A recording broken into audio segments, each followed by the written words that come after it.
A former pastor in Jamaica admits to sex with underage girls. And in sport, the West Indies captain confident of his side's chances in the Test series against New Zealand. I'm Ricardo Roberts and this is Caribbean in 10 for Thursday, November 30. I'll be back with the details after the break.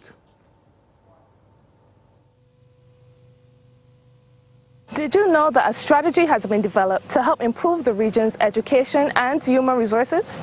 You didn't? Well, the HID strategy, as it is called, will guide CARICOM in how it delivers quality education and training to the people of the region. The strategy has been crafted by a group of experts called the HRD Commission. Consultations have been done across the region to get your input.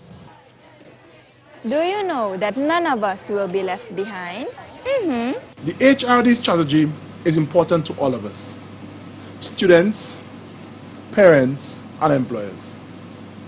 It will prepare the region, especially the youth, for the 21st century economy and society. The HRD strategy, unlocking Caribbean human potential.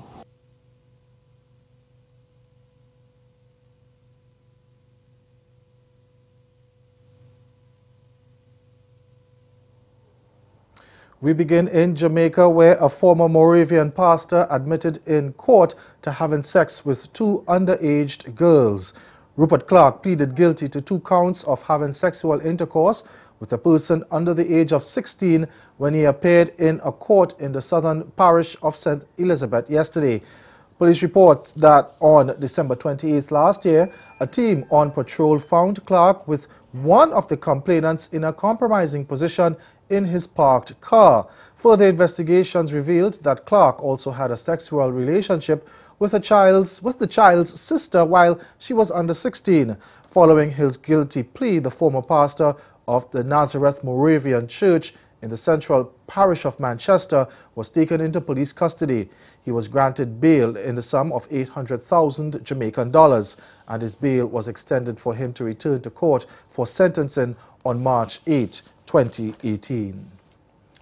Now, after a disastrous hurricane season, Caribbean forecasters have what they describe as good news for the upcoming dry season, which begins tomorrow.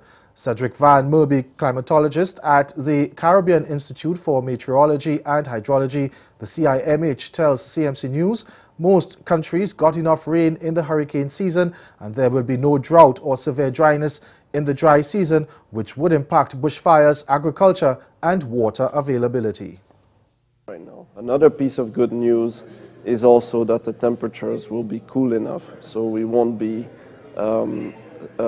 impacted severely by heat stress in the coming 3 months. After that, the temperature will again warm up towards the summer months, but for now will be cool, and that's a good relief. Another piece of good news is that for the Guyanas, which is where this forum is hosted, which are now in the coastal areas in their wet season, that they will get reliable rains, which is also important for their agricultural output, which especially in Guyana is the major sector in the economy. Van Merby says Haiti was again impacted by the climate, this time suffering a drought and severe heat waves. They have been suffering record high temperatures since April up until October, and we hope now that with the cool season they will return more to normal situation. But of course, once you've been impacted, just like those that have been impacted by the hurricane, a little stress is enough to deteriorate the situation. The World Health Organization says 1 in 10 medicines in developing countries, including the Caribbean, is substandard or is falsified. The UN Health Agency yesterday warned that substandard or fake medicines that fail to prevent and cure disease and could even cause death are becoming more prevalent. The WHO has therefore called on governments to take urgent action to tackle this problem. The WHO Director General says substandard and falsified medicines particularly affect the most vulnerable communities. Now, according to the report, anti-malarials and antibiotics are the most common substandard or falsified products. Others range from cancer treatment to contraception. The WHO says some progress has been made since 2013, with 550 regulators from 41 countries have been trained to detect and respond to this issue. Now, stay with us. Your Midday Sport is next.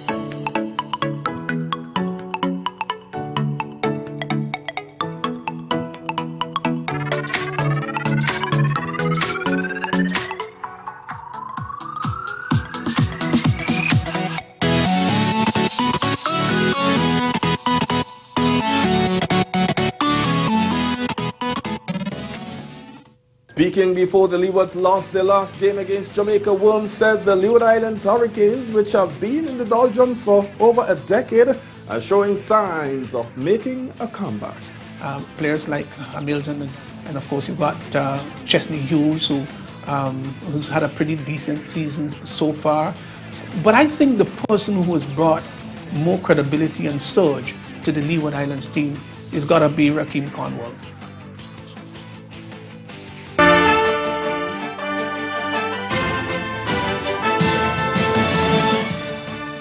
West Indies captain Jason Holder believes his side's overall performance this year has left them in a good place for tomorrow's opening test against the Black Caps at the Basin Reserve. The regional side is seeking to break a 22-year-old losing streak on New Zealand soil.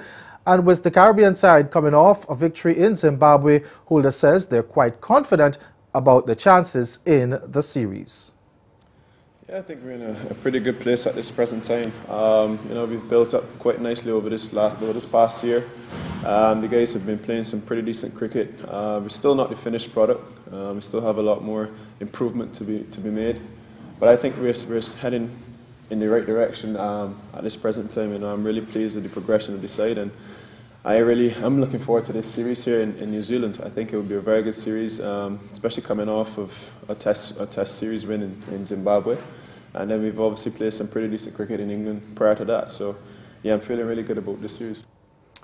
And while the wins against Zimbabwe and one test match against England was a major boost for the team, Holder says he will not be feeding off past successes, but will remain focused on the task at hand. It's done a lot, you know. It was significant, you know, knowing the state of that series and how we started that series. But for me, that's gone. You know, that's buried in the past for me. We can obviously pull on it at times, you know, when we're down if need be. But you know, I just tell the guys that that's gone. That's gone. You know, we just need to create our future and pretty much live in the present. You know, what's at stake now is a test series win in New Zealand, and we've got to set our minds to that and play the cricket necessary in order to win the series. Staying with cricket now, Barbados Pride will attempt to jumpstart their season and give Guyana Jaguars their first defeat of the Regional 4-Day Championship when they clash in the 5th round starting today. Now, Pride is still third on 42.4 points in the 6-team standings, but can narrow the gap if they manage to put together a strong enough performance over the weekend at the Guyana National Stadium. Jaguars have no such worries and currently sit comfortably on the top standings with 64.8 points from 3 wins. And we hear more of that story in our major newscast at 6:30. That's Caribbean in 10. Good afternoon.